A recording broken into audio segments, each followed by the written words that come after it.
Hey, nerds! It's Geeks of Cascadia. Geeks of Cascadia. Geeks of Cascadia. Exclusive tabletop game podcast for the Pacific Northwest. All levels of gamers. Analog gaming. Tabletop news. Dungeons and Dragons and magic. Stupid, mindless banter. There will definitely be some that's probably our best. That's our best. Hey, geeks. We are, it's a Geeks of Cascadia podcast. What do you think of that? I am Rebeculous, and that guy. I am still Paul. Unfortunately, Blue Samurai is on a top secret away mission in Spokane, Washington. But he is with us in here. He's with us in spirit, yes. Yeah. But this might be a little bit off the rails here because he's the boss.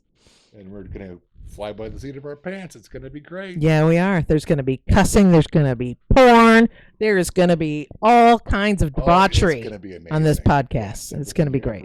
Really wanted to see. But most importantly, we're going to talk about games. We're going to talk about games. Game conventions. Yes, we have a game review. We're going to talk about game conventions. I have some games that piqued my interest. We're going to talk about Recipe for Disaster, which Rebecca talked about like a year and a half ago during the event that we had. What are we calling that? The pandemic. Yes, and what are the first three letters in pandemic? Pan. Recipe, cooking. Yes. Huh? Yes. You like that? But this is a great game. And what happened was, at least for me, during the pandemic, was I kickstarted a bunch of games, thinking this pandemic's going to last 2-3 months tops. Sure. And I'm going to bring this stuff to Dragonflight and Norcicon, and we're going to all get together and play these games. And then, that didn't happen. Didn't happen. So we might pick our way through some of these games that I bought. But I did recently play it, and I don't know how recently you played it. I played it like 3 weeks ago. And it is super fun. It's really fun. Recipe for Disaster. Yeah. So stay tuned for that. But first, should we talk about games? Do you want to talk about games? Do you want to talk about shows? You had mentioned She-Hulk prior to hitting record. Oh yeah, well we have to talk about She-Hulk. We do. She-Hulk. Did you like it? Did you love it? I loved it. I've never had a television show that makes me applaud in my living room before. I did not know, because I didn't read the comics, I didn't know that fourth wall thing was a thing that carried over from the comics. Like my favorite and so that's the first time I've really seen that. Oh. And in fact, as soon as I saw it in the first episode, I hit pause and I Googled all the stuff because I was like, what is she doing? Did you not watch Magnum P.I.? My mother did. Oh, because of the sexy? I don't, Tom Selleck. I don't want to talk about what am I doing? Your mom's sexy. Have sorry.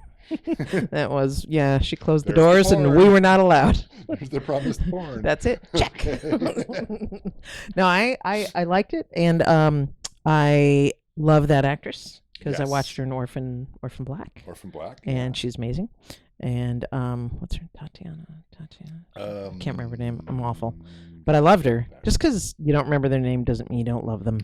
Exactly. So, I finished it up. I thought it was great. It prompted me to watch that Edward Norton Hulk thing because I did not know who what's Abomination. I didn't know where that came from, so I wanted to watch that. But now you have to watch and I love Tim Roth. Shang-Chi and the Legend of the Ten Rings, which I have seen, and I would gladly watch it again. You have to watch it again. It's I always say whichever last Marvel movie I watched, I would say is my favorite. Yeah. Which is good for them, but bad for me in communicating. Yeah. Yeah, I love Shang-Chi. That was terrific. That was a great movie. Watch it again soon. While you remember She-Hulk. Okay. Turning it off. All right. And then we haven't finished Dragon House of Dragons. Oh, I haven't even started Ringtown Ringmaker People. Is that what it's called? I'm pretty sure. Ringtown. They should have called it that. Ringtown. Ringtown. Ding. And you recommend both of those? They're both good. Yeah. I think Ringtown, House of Rings, whatever it is, they're shooting it like it's a movie. Okay. And there's lots of long, boring parts because that's what you do in movies. Yeah. You don't do that in a 45-minute television show. Yeah. Or an hour television show. So it needs some tightening up, if you ask me. Gosh. Snipping. I don't know why I just thought of... Never mind.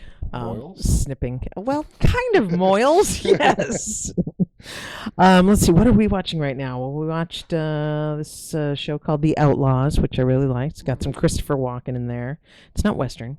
It's just called The Outlaws. I like it right here. Do you? The people driving in their car may not. And then let's see. Currently, right now, we are watching on HBO. What is it? I can't remember. Did you watch Andor? You watching the Andors? There's all the mumbling in Andor. Oh, you don't like that? I don't like the mumbling, and I don't like when the music is too loud over the mumbling. See, I'm in charge of volume at my house, and that's a job. That's a job and a half. She's in charge of pausing and all that. Andor, yeah, it's volume way up, volume way down, volume way up. But all that aside, story-wise, we watched the first episode, didn't watch anymore because we got tired of the volume issue. Oh, well, you should keep watching it. Okay. You should watch it. Everyone should watch it. I'm busy it's fun. with Letterkenny right now. I want to see. Oh, that's right. I want to watch that. I want to see how Andor ties in to the other characters that we know. I had no idea his name was Andor. I know it took me a while, but he's from Andor. No, Andor is in the Wheel of Time series. Randall Thor is from Andor. From the two rivers are technically in Andor. And then he goes on his mission for $13. I'm confused. Okay. Have you read the Wheel of Time series? No. Have you watched the show? We watched a couple of them, and my wife got frightened. Oh, because they're being followed, they're being chased. But Rosamund Pike. I know. Have you seen Doom? Yes. No, not the. No, not the new one. The one with Dwayne Johnson. No, it's not new. It's old. Well, anyway, I guess. Let's not go down that road. No, that's more sexy. Original Dune. Sorry. Sting. Sting over the rock any day of the week. Should we maybe move on to conventions? We should. Oh, but by the way, the things we're going to talk about during this episode are we have an interview from Dragonflights 2022, where we talk to Jocelyn and Alex from Pathfinder, Starfinder societies, and then we also are going to once again review Recipe for Disaster, which is a great game. Go to Board Game Geek. And because it's kind of hard to find because it came out when nobody was buying games. Hopefully they'll come up with an update on Kickstarter and maybe put in some more vegan options. I don't know. Vegan options? Does that sound good to you? There's vegetables in there. You could just create your own vegan option. I didn't see any tempeh. I didn't see any jackfruit. It's because vegan is. Oh, I can't disparage that to our audience. Maybe it's working too long at a natural foods market. Yeah. Well, I was vegan for 12 years, and let me tell you, it's not the way to go. Go bacon. Eat meat. Bacon and ribs. Yes. I'm making up for lost time. So, let's talk about some conventions. Okay. Why don't you do that? I will do that. I'll just sit here. My favorite convention. And judge you. My favorite convention is OrcaCon. Oh my God, judgment already. It happens this time in January 2023. It's the 6th through the 8th. I'm sure Rebecca has already asked for that time off. Who's Rebecca? Rebeculus has already asked for that time off. And booked a room. Because I always do way ahead of time. Yes, she always does things way ahead of time. And right now, we're still in early bird until the 31st of October, which is this month. And that means like really the cheapest tickets. Cheapest tickets, yeah. Right now, it's the cheapest it's going to be. It's going to bump up $10 at the end of this month. What are they now? Do you know? They're $60 for a 3-day pass. That's actually really good really for all the stuff that you get. Yeah, and it helps a lot. Get to see and get to play. It helps us plan everything. If you get your badge early, it helps us plan everything because we know how much we have to deal with. We are coming out of a dark times period here, where people weren't going to conventions. But we're doing great. We're going to make it. Also, it helps conventions a lot if you book your room. Why are you looking at me like that when you say that? There's always a room for me. Yeah, sure. Yeah, you can sleep. I feel like that's never going to happen. I'm sorry, Blue Samurai. Only because I'm sure he snores. Yeah. Can't do snoring. Sorry. If you snore, you will not be my roommate. Okay, that's fine. Well, I do snore. Yeah, when I remember to sleep.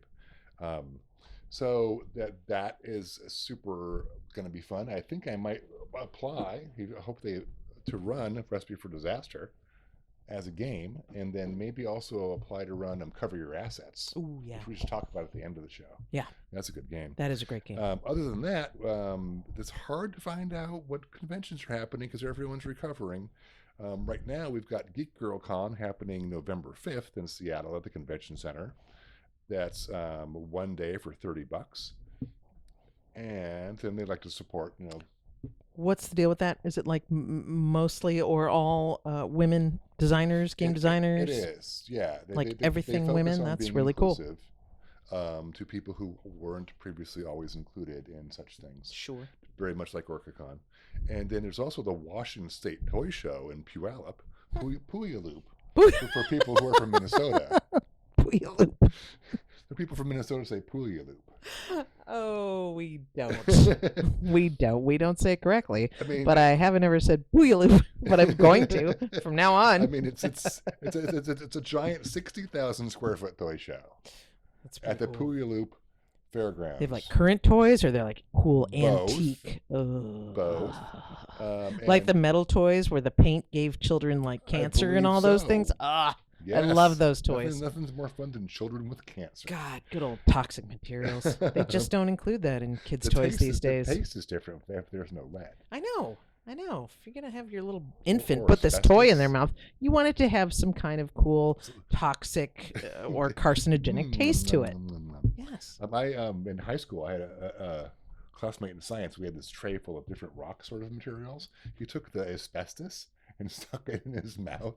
And where is this classmate now? I don't know, but it stung, and he pulled it out and screamed. So if you want to know more about the Washington Toy Show, it's WATOYSHOW.com. And it sounds fun. It's cheap. If you got kids under 12, they're free. I suppose there's kids' activities and everything just going on I all think the time. the website didn't have too much It's going the kind of on place there. where you can like bring your little kids, like a family, and then you can Let just them like go, drop go them get off, drunk. and you could go, yeah. Maybe. I think it's a look, don't touch sort of situation. Check it out, parents. Yeah, Check it out. Really all I have. Seriously? for Seriously? conventions. I didn't do a whole lot of work. I've been busy. Being retired. Being retired is exhausting. Anything going on in games? Well, before I get into the games, we didn't talk about the beverages that we're drinking, although you don't have a name.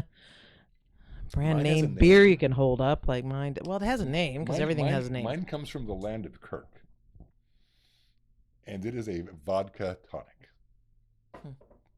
with ice cubes. Ice cubes, some Schweppes tonic, Schweppes. Because Winco is out of Winco brand. Oh, wow! You must have had to pay that extra 2 cents, It's didn't like you? an extra 30 cents. Oh man, it is crazy. Sorry. Well, I am drinking the let's see.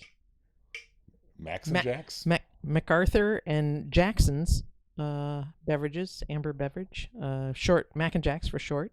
Yeah. Douglas MacArthur and Michael Jackson, named after those two.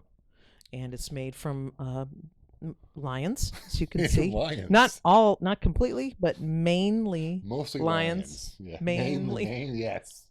Thank you. That's very nice. You're gonna put in a I sound might effect with that. if I still have my rim shot. Yeah. And it's delicious. And I feel like while I'm reporting on my games, you ought to give me another one of these, or is that gonna cause great? See, right over there. Right over there. Right over there. And I'm almost done with this one. And what if I don't have enough to? Okay. I will go over here.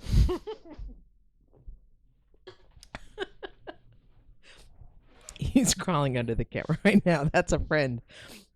So, thank you very much. So as you know, I like to play card games, and I like to play card games. It's just me and my wife, so I like to look for things that are 2-player. And imagine there are laser lines, and you have to duck and roll. You're the one I want in a Mission Impossible scenario, right there. So I found one called Nawali. Just make this a little closer since I'm blind, even though I have glasses on. Thanks, eyes. So Nawali is, thank you, an Aztec card game. And I mean, how often are Aztecs represented? Not often, which is why this person, where are you? Where's your name? You awesome person who created this. It's actually called Nawali, the Aztec card game. I don't know if it's just called Nawali and he just wants people to. Anyway, Gonzalo Alvarez created and designed this game himself. He is a first-generation Mexican-American artist from Port Arthur, Texas. Oh, so sorry. How's that? That good? Better. All right, cool. Sometimes it's like Andor. Sometimes I'm loud, and sometimes I'm very quiet. Okay. Yes. But anyway, but this is a beautiful game, and it seems pretty simple to learn. I did watch the little tutorial, which didn't so much tell how to play, but it does look like it's pretty easy to play. These cards are beautiful. I'm sure that Still Paul will put a picture of Nawali on the screen. You send me a link. And I always do, don't I? And the thing that caught me, besides the beautiful cards, the kind of original artwork that taps into old Aztec artwork and mythology, as well as, like, I'm not even going to pronounce these names. It deals with Aztec gods from the four directions. Nope, not gonna try it. Not gonna try it. Quetzalcoatl? It's, if only these names were that easy. But that's cool because you can learn as you're playing these things. Because there's it's That's kind of the a point. learning thing also, exactly. But he also says that he, which is true, Aztec mythology does not get the sort of representation that other pantheons like the Greeks and the Romans and the Norse always get in card games. You have to go find it yourself. You do. But this thing's so neat that I actually am going to donate and buy this game because it's already funded, but there are a lot more things you get when you contribute. It's brilliant if you contribute to some of the upper dollar amounts. Basically, you are it's kind of 4 cards against. It's a good 2-player game. You can play up to 4 players, and it is like a battle. You're battling. You're summoning the gods and the creatures to do battle in the arena, and you have 4 battles going at a time, and each card that represents each different god or creature has different things they can do. You kind of battle per the instructions on your cards. And yeah, if you, gosh, I hope you can put this up still, Paul, but if you contribute up to $60, you get this handy dandy what is this called? A Pyramid. but is that what it's called? Okay. Pyramid. All right. It's a pyramid it's not a smooth slope pyramid though. It's a thing. No, it's yeah. And then if you contribute a certain dollar amount more than that, you get the pyramid and you get cloth, really nice cloth game boards to play on, little gaming mats to put your cards on. So it's cool. I know I haven't given too much detail on it because I haven't played it, but I want to play it. And again, it's Nawali. It's got about 28 days to go, probably 20 something by the time you post this. Couple days. And shit, I'm gonna get this game because it looks compact and looks fun. It looks beautiful and looks easy to learn. So that's Nawali. One thing not everybody knows is the Aztecs invented the pyramid scheme. So for this is my second game. It's right up there with my mainly joke, man. So this one I zipped by a couple times until I came back to it. It's called Backstabber. Oh, well, I'm on board. Backstabber, the is card that? game. I was trying to keep with a Halloween theme for these, and I really ended up picking games that just attracted me to them. But if you use your creative thinking, these to can all sacrifice kind people of on pyramids. Yes, exactly. Lots of These all can stabbing. be kind of Halloweeny. Backstabber, obviously, being very Halloweeny. This is a card game for making words and ruining relationships. So of course I clicked on it. It's by this chap named Drew Mueller. I don't know. He is out of, where you at? Where you live, Drew? I don't know. He lives somewhere. Is it important where he lives? He lives in Vernal, Utah. And he made this game. He loves to create and draw and design things. He's starting to sound bitter. Moi?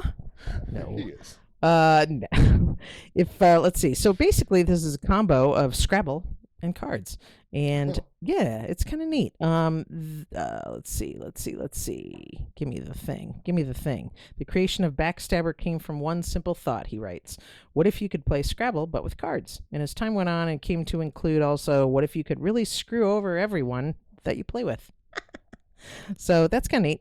It features gameplay of Scrabble and it features the gameplay of Scrabble and the broken relationships of Monopoly. Yeah, well, Monopoly was designed to make people sad. And it succeeded in that, succeeded. didn't it? God. It is quick and easy to learn, and the gameplay is nuanced and unique, which I did watch a quick tutorial, and it does seem really nifty, easy to learn. Points for letters, but there's also instructions on cards where you can screw over your other opponents.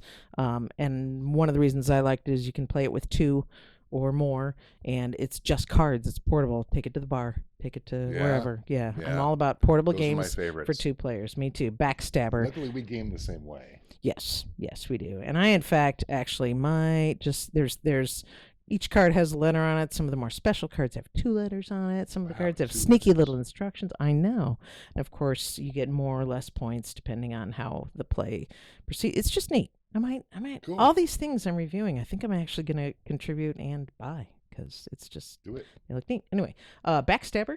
And Backstabber is, did I say? Yeah, 28 days more to go as of now. And he doesn't have a lot of contributions so far. It looks so cool. I don't know why not.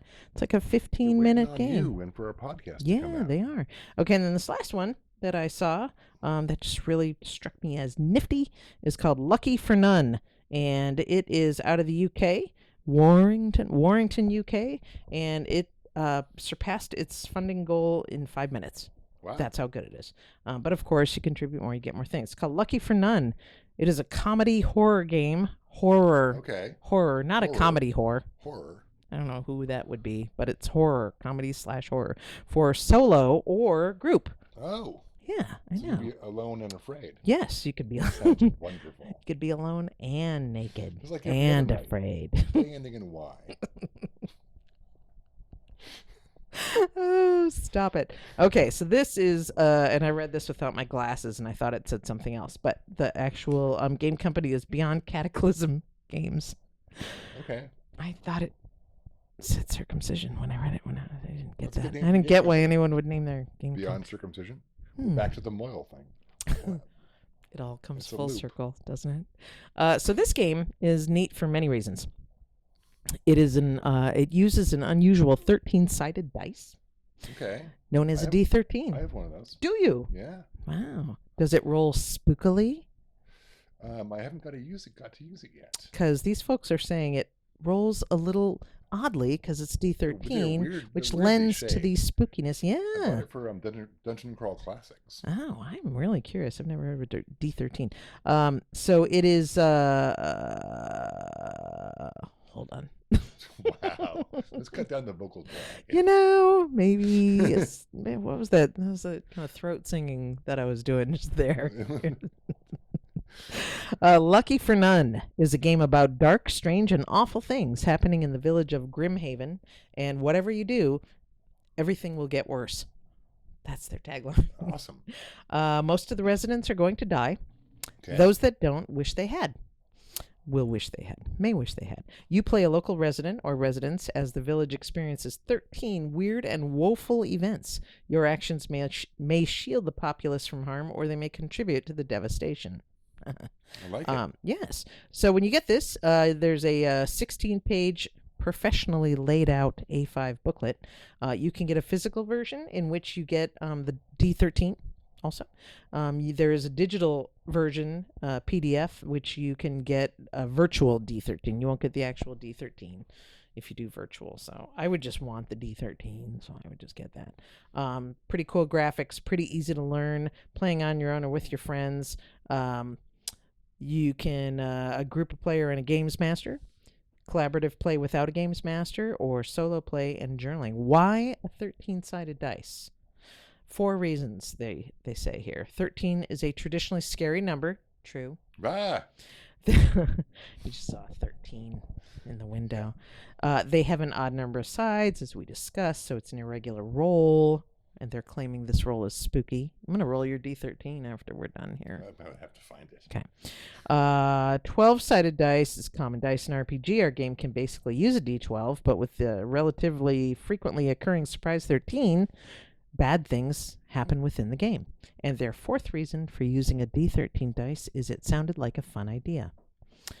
So, that's about it. They're already funded, but let's see. Oh, this is all in pounds because it's from Warrington. Easy there. So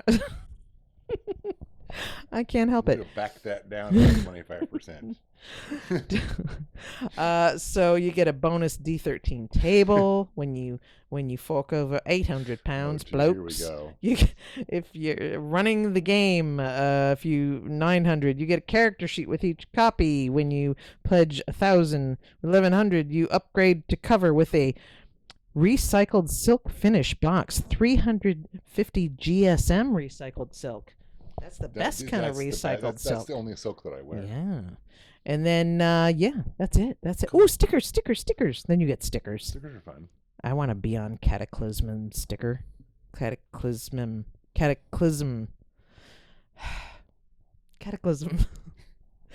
Never mind. I'm not going to say that. You could. Do you have more? I have one I want to talk about. No, I don't. But what do you think of those three? Cool, huh? Those all sound really fun. I think so too. I think that this one, which does not need your help to be backed, because they wanted $200,000. Oh yes, the Monty Python. And I'm they wanted just took your thunder. $1.4 million already. Monty Python's Really? curricular Oh, really? medieval reenactment program, which I have already backed, and I really want to run for my wonderful friends. I'm looking at you, Nathan. Why did everyone contribute so much? Is there a chance to meet one of the Pythons if you? No, but it's based on the Holy Grail. I just saw the thing. I didn't click on it. They've hit all of their stretch goals. They're coming up with more stretch goals because they've hit so much, and I cannot wait to get this game in my hands. I feel like one of the Pythons, if there are any still alive, there are two, right? At least 3? At least 2, I believe. Okay. I feel like they should. I feel like you should get a visit with one of them if you pledge a certain amount. Well, that would be a lot of money, and I don't care about famous people that much. I don't Except believe for you. I did meet LeVar Burton in an elevator a couple weeks ago. That's what I heard. It was great. LeVar Burton, Yeah. nice guy. What if freaking Buffy came knocking at your door? You Oh, wouldn't yeah. care about her? Did I tell you that story? My first day Did she come knocking at your at door? Rose City Comic Con. I was doing a thing, and I was staying in the right hotel. I had a job. We're going to be very vague about this, but I come downstairs. There's a person handling all of the talent and all of the. You mean fondling? No, trying to get them to get in trucks. Oh, corralling into them. Got corralling them into SUVs. Okay. And I almost got crammed into an SUV with Amber Benson, Julie Benz, and Charisma Carpenter. Oh wow. When I was really just waiting for Doug. Wow. You should have stopped I said, waiting for I Doug. could not have handled that, but Oh my God. You should. life goal. I was going to ask you when the bell came in handy. Bell comes in whenever you want it to. But speaking of bells, should we jump to our? This is not a segue. Okay. Jump to our interview Seemed like with one. Pathfinder and Starfinder Society. Of course we should. Let's do that Do you right think they? about Okay. now. Hey geeks, welcome. We're at Dragonflight, and we got very special guests, Jocelyn and Alex. I got that right? Yeah. Yay! So that's a winner right there in the podcast. So they're with Starfinder and Pathfinder Society. Yeah. And Alex, you work for Paizo, I believe. Is that correct? Yes, I'm our organized play coordinator, so I'm in charge of the Pathfinder and Starfinder Society campaigns. You are having a great showing. I went by your room in there, and people are just so happy. Yeah. In there, yeah. Now, how many? What's more popular today, Starfinder or Pathfinder? Well, Jocelyn's in charge of our scheduling, so she can talk to you about what's here. Yes, Pathfinder is slightly more popular than Starfinder, but we are always aiming to have Starfinder in all our events. Yeah. Well, great. So why don't you go into it? Talk about the Pathfinder Society and Starfinder Society. I mean, essentially, probably the same thing, but if you can go into it a little bit, appreciate it for our listeners that don't know anything about it. Yeah, absolutely. So Pathfinder and Starfinder Societies are worldwide living campaigns. They're our way for people to come out to conventions like this or game stores, everything from your local game store all the way up to huge conventions like Gen Con. You can take the same character to any table worldwide and play it. We release scenarios every single month for the programs. And it's a living campaign, so the decisions that you're making as part of it sort of affect the ongoing storyline, whether you're nice to the NPC or, you reform the bad guy or you defeat the bad guy. That's going to affect the future storyline. Right. So it's a really great way to sort of get involved with both of our games, Pathfinder and Starfinder. And you guys have a lot of events going on this weekend because we every night we read the next day to the audience. You guys have a lot of stuff going on. That's great. I'm very glad that we have GMs that are able to come out and support the event. We have an amazing group of GMs in our lodge who are super enthusiastic about the program and are super happy to help out. So, Jocelyn, where's your lodge at? And talk to us about your lodge. Okay, so our lodge is called the Emerald City Lodge. It is a Paizo org play lodge, so we play Starfinder and Pathfinder, obviously. We are located in the northwest Washington State area, which includes the Seattle greater metropolitan area. We have a lot of other lodges in the area as well. Near us, Tacoma is one of them, which is, in the area also. Some of them are here as well. Cool. Well, that's great. So, Alex, Yes. you work for Paizo, I sure do. obviously, and so tell me, are you the one that have to travel from con to con to con? Is that your job? I mean, you say have to, but really I think get to. I think it's great. Actually, I mean, really, it is an awesome job. But yeah, so a lot of what I do is for the major cons like our Paizo Con or our Gen Con. I'm really working with our volunteers very, very closely on those sorts of conventions, making sure that we have hundreds and hundreds of table firing. For the more local community focused cons like Dragonflight and stuff like that, I'm providing support to our event organizers like Jocelyn, sending them prizes to give out to people, sending them scenarios for their GMs so that they don't have to buy anything, they get it all for free. Cool. And just making sure that they have what they need to sort of serve the community in these ways. And I do get to travel to them occasionally. I'm here today just as a local GM because I wanted to come and run some games, so I'm here. But I do occasionally travel around the country to these sorts of events if I get invited. It's nice. Did you say prizes? What kind of prizes are we talking Yes, about? we have prizes. So we give out vouchers to the Paizo.com web store to players and GMs that they can win. And Jocelyn can talk more about that. But we give them that so that they get a little reward for coming out, and then they can go and get the latest supplement or some minis from our store or what have you. Cool. And I would say, in addition to prizes at the larger cons, there are also swags. Oh yeah.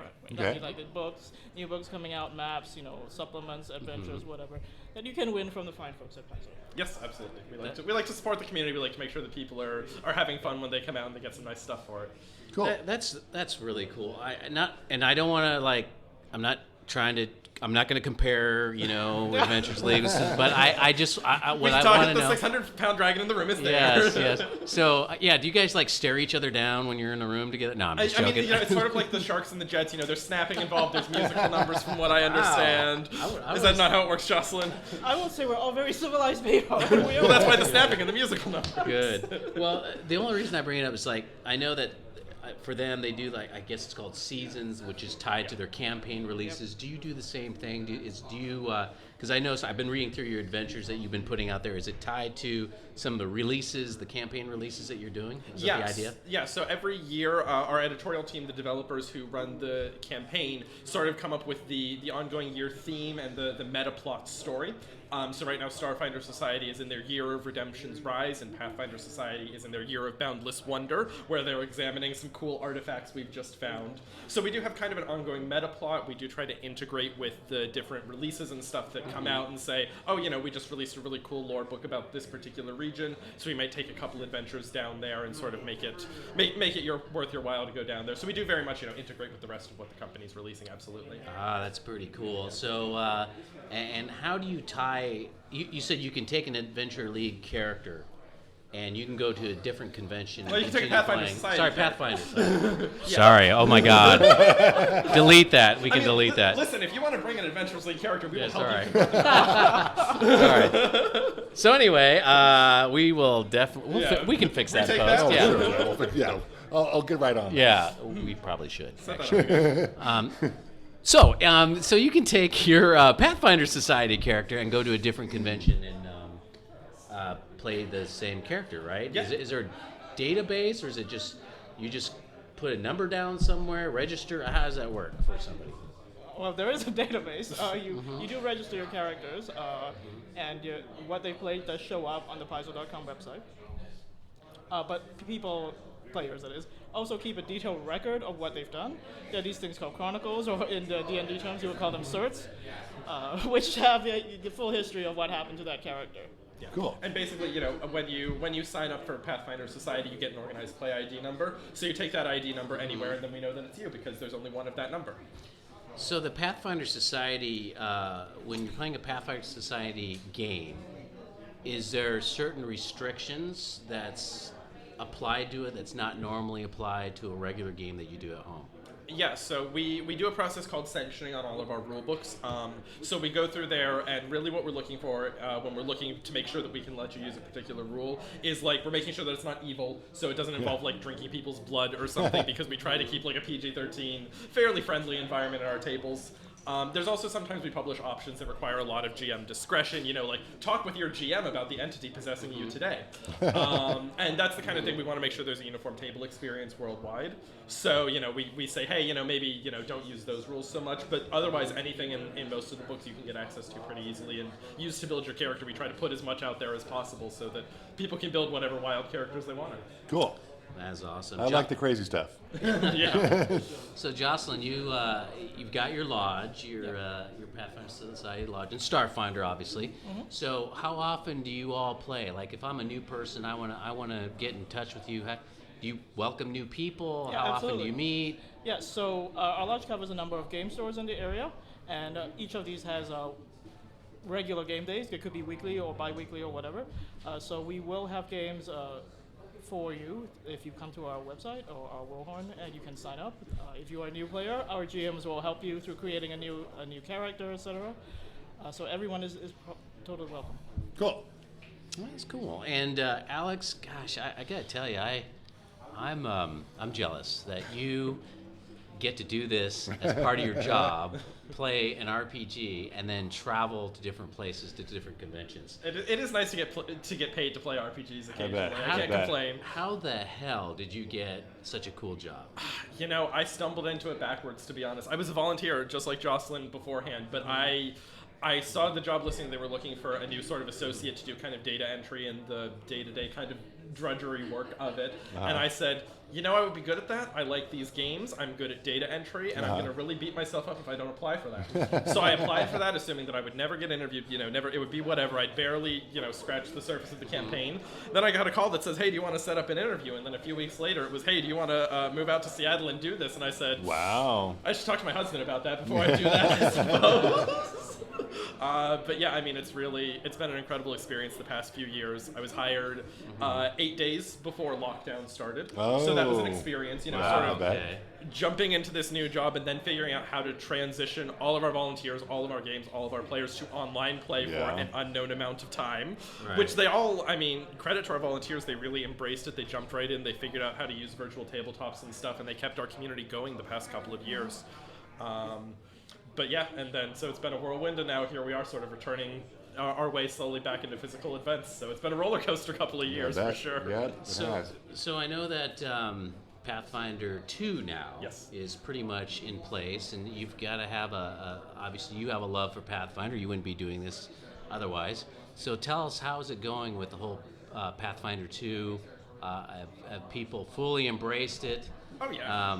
And what do you love about Pathfinder 2 over Pathfinder 1? Oh gosh, Jocelyn can speak to it as well, but like from our end as Paizo, like we love Pathfinder 2. We love what we get to do. We love that it's this brand new system that people really are embracing. There are always going to be people who are loyal to one system or the other, but we've seen tremendous adoption of Pathfinder 2. It's doing fantastically for us, and for me, what I love is just like, there's so many options for what you can do. We have so many different character options. You can build just about any character you imagine at this point. And for me, like, that's what I want out of a system, right? Is that character creation, being able to do stuff. But that's what I love. I don't know, Jocelyn, what do you love about our games? Well, as a GM, speaking as a GM rather than an organizer, I will say that Pathfinder 2 makes me a lot happier. It gives me a sort of the ability to GM effectively that I wouldn't be able to do with Pathfinder 1. Okay. And there are several reasons for that. One of them is the huge number of things that are in Pathfinder 1 that are not all, how should I put this, perfectly balanced with each other. Yes. Okay, let me just say it that way. The ethos or the designing principle behind Pathfinder also tends to put a lot, in society terms, more power in the GM's hands. Not to make it, just Wild West or whatever, but within the organized play framework, even though you need a sort of uniform table experience across different tables, there's still a lot of discretion given to the GM. Far more, I think, than people imagine. Yeah. Cool. Also, it's just fun. I don't know. RPGs are fun. Hot take. Yeah, they are. Hot take on the podcast today. Yes, they are. So, what do you like better, Starfinder or Pathfinder? Now, I actually got to play Starfinder. I enjoyed it. I actually played right there in your Paizo Studios or Paizo company. So I did a tour there, and it was really cool. I enjoyed doing that. But what do you two love? Which one's better, Pathfinder or Starfinder? You're making me pick No, my I know, I'm making you. You I'm are making you. you are pick. the worst. I know, I'm the worst. Yeah. All right, I mean, here's Watch Alex get fired over it. I'm gonna no one applies to watch this. No, but like Starfinder is the game that I fell in love with. It's the game that started me in RPGs. Like a local GM brought the rule book back from Gen Con in 2017 when we released it. And like that's why I have this job right now. That's the domino effect. So like from a story standpoint, I love Starfinder so much with all of my heart. From a mechanical standpoint, I love Pathfinder 2nd Edition with all of my heart. You know, and if like we could marry the two, it would make it, I would never play anything else. But like there are things that I love about both systems, so I cannot possibly pick a favorite. Jocelyn, pick a favorite. Okay, let's see. I would say that supporting the underdog for me has always been a thing, which Starfinder is slightly the underdog with relative to Pathfinder. So Sure. I like to show it a little more love. But I do enjoy both systems. Pathfinder was the first one where I really began GMing, and I came to Starfinder later. So that is my first love, so to speak. I should point out, by the way, because Jocelyn has mentioned GMing, we have GM ranks in our program, which are just about how many games you've run, and then to get to the 5th rank of the maximum games, you have to have a certain number of people review you and say you're an excellent GM. Wow. Jocelyn is a top-ranked GM for both Starfinder and Pathfinder Society, if I recall correctly. That is correct. She has 5 Novas and 5 Glyphs, so she is an accomplished, excellent GM. They should give you a special hat or something. Yes. We'll get on that. Maybe a robe or a crown. We've or just had our something, first person who got 5 ranks in Pathfinder 1st Edition, 2nd Edition, and Starfinder, so I'm thinking that's where we get a hat. Yeah. So, how do they get a hold of you all? How do they find out more about the societies? Are you talking about the society or the local lodge? Oh, both. All of it. Okay, so yes, we can absolutely get in touch on the Warhorn or on the Discord. Perhaps you could show it on your podcast. You bet. There's We a can do caption. that. Get our little business card out. Yep. For organized play in general, you should go to paizo.com, and there's an organized play section with all the information you need there. Yeah. So definitely, what is it? Emerald City Lodge on Warhorn, right? Yes.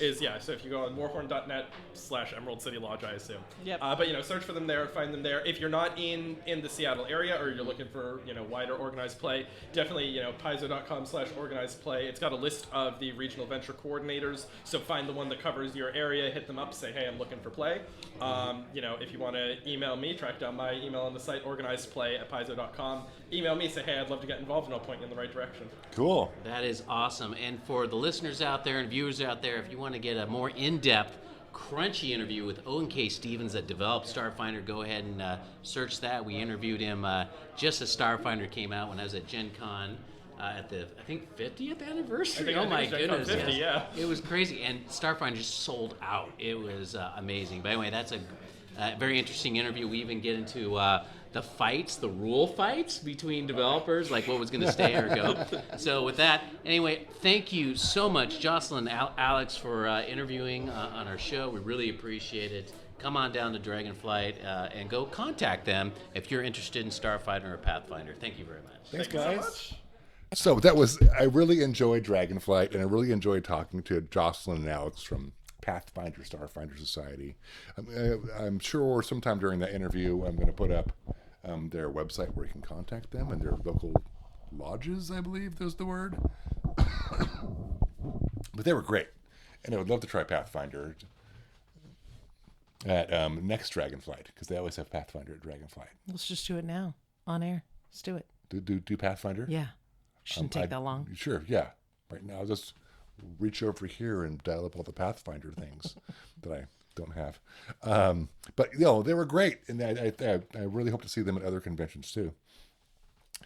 Did you enjoy that interview, Rebecca, or were you too lost in your Klingon dictionary? I did enjoy it, and I thought that it was... Hold on, wait for the word. I've never seen a Klingon dictionary. I thought that interview... They've got lots of words for I thought positive that interview things. was thal. Okay, there we go. Now we know. That means fun. And I'm going to put the clap in here. Tal. The clap. I forgot to clap. Oh, I'll figure it out okay. later. I thought you meant you were, the clap. I No, thought you no, were, no. And I was like, that's weird. No. How are you going to do that? Well, let me show you. So, on that note, All right, go let's ahead. head on to the game review for Wait, you want to clap? Are you going to recipe. No, I'm not. Recipe for disaster. Disaster. Yes. I can't. Can we do that? See, now I'm going to clap. Okay, but before we get to the interview, I have a confession. When I played this game, I set it up wrong, and I put these cards in the middle, which are the recipe cards, instead of these cards in the middle, which are the, and I'm saying doing it backward, which are the fridge cards, which is the ingredients you're supposed to use to create your dishes. We were using the ingredients listed on the recipe card to create our recipes. However, that's just a testament to how good this game is. It was still super fun. We played it for like 2 hours and had a great time. Anyway, on to the review. We're going to talk about Recipe for Disaster. That's right. Which pretty much describes any time I try and cook at home. So Yeah. that's the bad version. Yeah. But the good version is this game. Because this game is cool, and even I can't ruin things. Yeah, so if you do you like cooking shows? Cooking competition shows? I do. I don't watch them as much as I used to, but I totally do. A lot of people really like cooking competition shows. Yes. And that's what this game is. It's a cooking competition with limited ingredients, very much like Chopped. Except you don't have to work with weird Yeah, ingredients like Chopped. Yeah, or guys grocery games where they limit what you can use. I mean, it's pretty much a recipe gets turned over, and you got to find the 4 things. It's always 4 things, right? Yeah, every recipe card has 4 things on it. So there's always a recipe that you need to make. It could be, enchiladas. Wow. He just had them. Yeah. I like the it's any recipe. It's like they had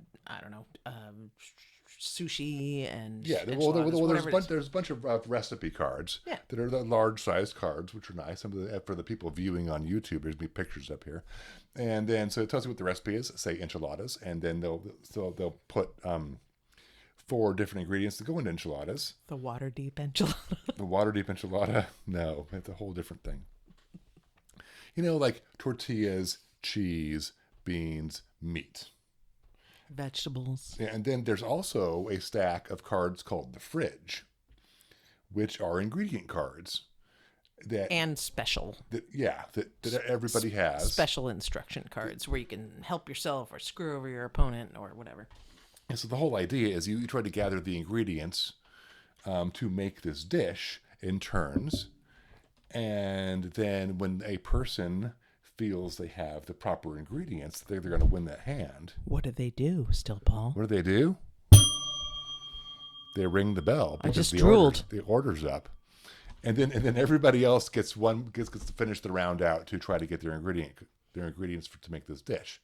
And there's points for, if I may just interject, there is also a dumpster. The bottom of the box, we don't have it here, becomes a dumpster, and it looks like a dumpster. And part of the way you can play within the game, you can either draw a card from the pile, draw a card from the ingredients that you see, blah, blah, blah, and then or play a special card, or you can go in the dumpster. Yeah, so the discard pile is a dumpster. The discard pile is the dumpster, but if you want to go in there, on your turn, instead of drawing a card from the other piles, you have 10 seconds to find something that you need from the dumpster, and you have to show the card to everybody so they know that you picked an actual ingredient card. But then you have to roll a health inspector dice.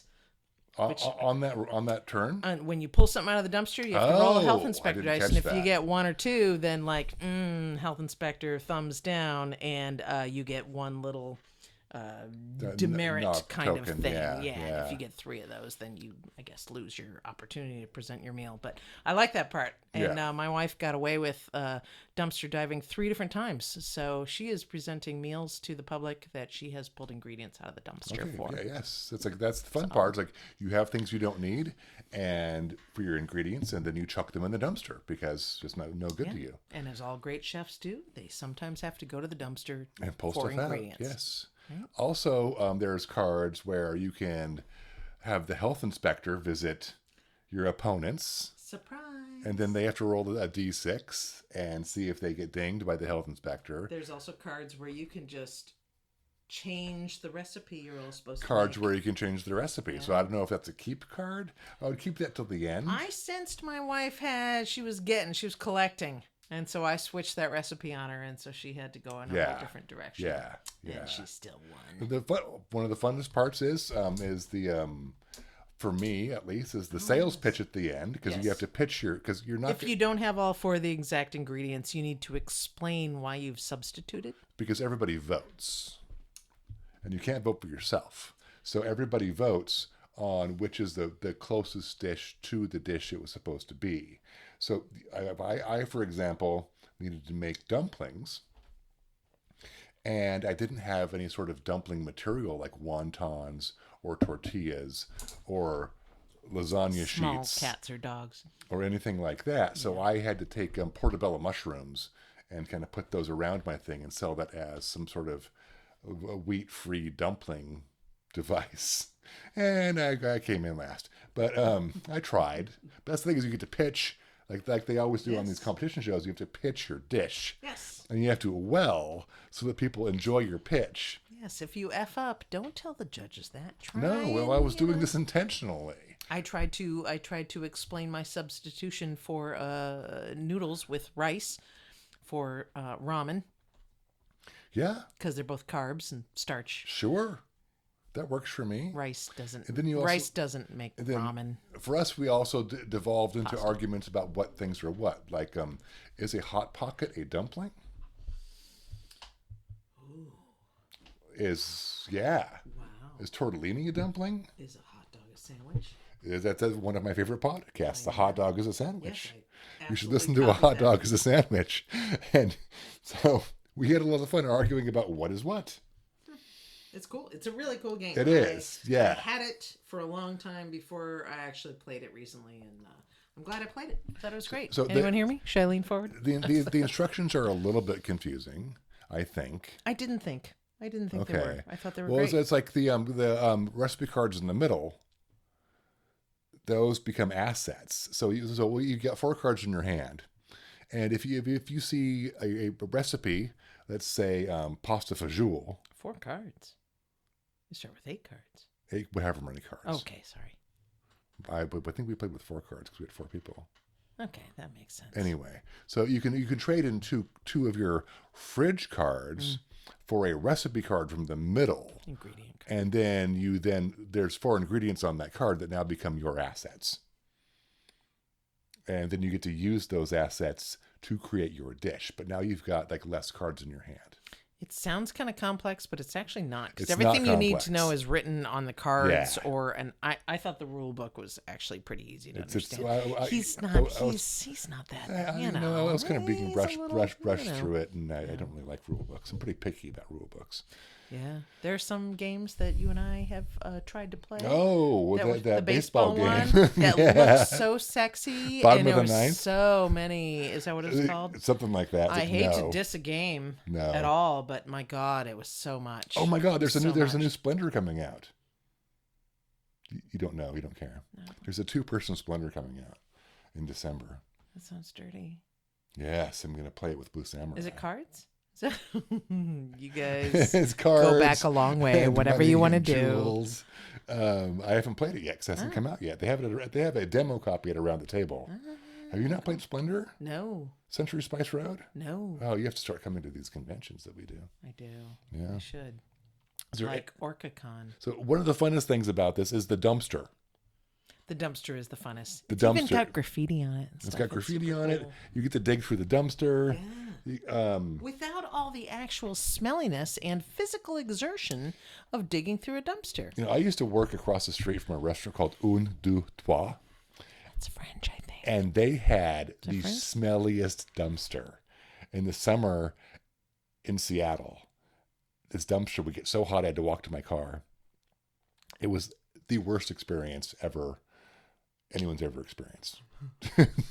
This French restaurant dumpster. Maybe not. Maybe I'm exaggerating. But it was really big. It was stinky. You know, I'm part French. I'm trying to figure out if I should be offended. Because, people, you just got to get offended. Well, At something it's these days, up so- to the top with escargot. Wait, no, It's I'm really offended. sold. I am. I've decided that I am. That's it. That's the last podcast. So, At any rate, Mic off the table. this is a great game. It is a great. Recipe for Disaster.